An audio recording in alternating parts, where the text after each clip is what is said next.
بسم الله الرحمن الرحيم magacaygu waa Raxmaan Axmed Warsame kamid ah dhalinyarada ku nool magaalada Burco halkan waxaan ka salaamayaa dhammaan ummadda Soomaaliyeed meel kasta ay joogaan waxaan hambalyo uga dirayaa madaxweynaha xalaasha ee ummadda Soomaaliyeed ee ku yimid rabitaanka shacabka Maxamed Cabdullaahi Maxamed Farmaajo waxaan leeyahay Ilaahay ka dhigo midan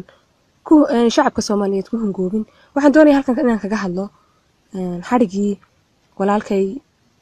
Cali Dhanaaniyo iyo Maxamed Galeeriyo sidoo kale Cabdimaag Muuse Caldoon labada abwaana dhalinyarada ku xidhan magaalada Burco iyo sidoo kale Cabdimaalik oo ku xidhan magaalada Hargeysa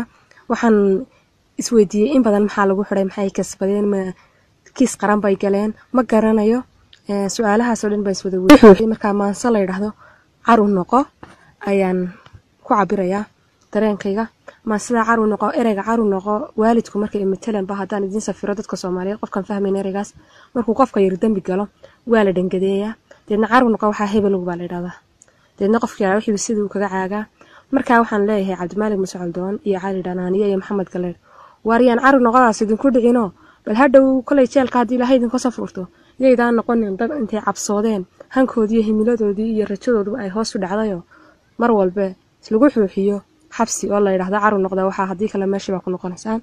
noqda dad ka run sheega fikirkooda dad waxa maskaxdooda ku soo dhaca ee wanaaga ama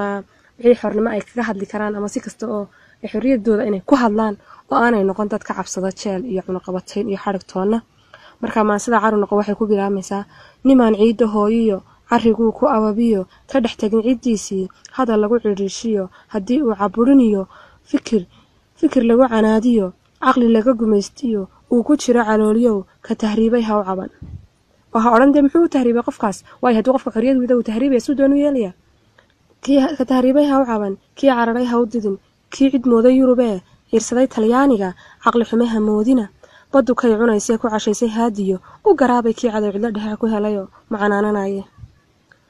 aku taban isciishay cadowgeed ma garatoy aqli gaabiyo badanay gaala calanka saaray shisheeyaha oo cararay iyaduna isciilay Soomaaliya cawaanay aqli gaabiyo badanay aqli kama kortaa tahay qabiil caabudaa tahay uradkii ka soo baxa cunaqabata saaray kii caawin laa iyo halyeeyada ciilay caruuran korayno xinka caadaw lahay caawiyaha Ilaahay cadowga ha jabiyo ciidan samada laga diray carigaaga horumari oo kale Ilaahay wax ku soo diro waan leeyahay Soomaalida Ilaahay waxaan uga baryaa inuu u soo diro ciidan uu samada uga soo diray oo xoreysa oo midaysa oo hagaajiya oo Ilaahay ha ka dhex saaro cadowgooda maalin baqaar la shiraya ee maalinba mid meel geenaya ee dhaqamada sida aadka u foosho xun ku sameynaya ee aan iska garanayn Ilaahay ka saaran leeyahay codka kale waxaan yiri muradada dalkaygo geesiyada cajiibkow afka ciidankooda kuwan caasin dhaqanka suugaanta curiyo halka waxaan kula hadlayaa abwaanadii dhalinyarada ahaa marka suugaanta curin jiray ee abwaanada ahaa aan dhageysan jirnay maasooyinkooda kuwan caasin dhaqanka suugaanta curiyo abwaan Cali Dhanaanshiyo ha u caban galayro waayaha cakirano ha u caban galayro waayaha cakirano maskax caafimaad liyo aqligii fayooba cabsi ha u bedelinin war ha cabsanino ha baqanine aqliga fayooba maskaxda caafimaadka qabtay ku shaqeeya madaxweyne caaniyo cuqaal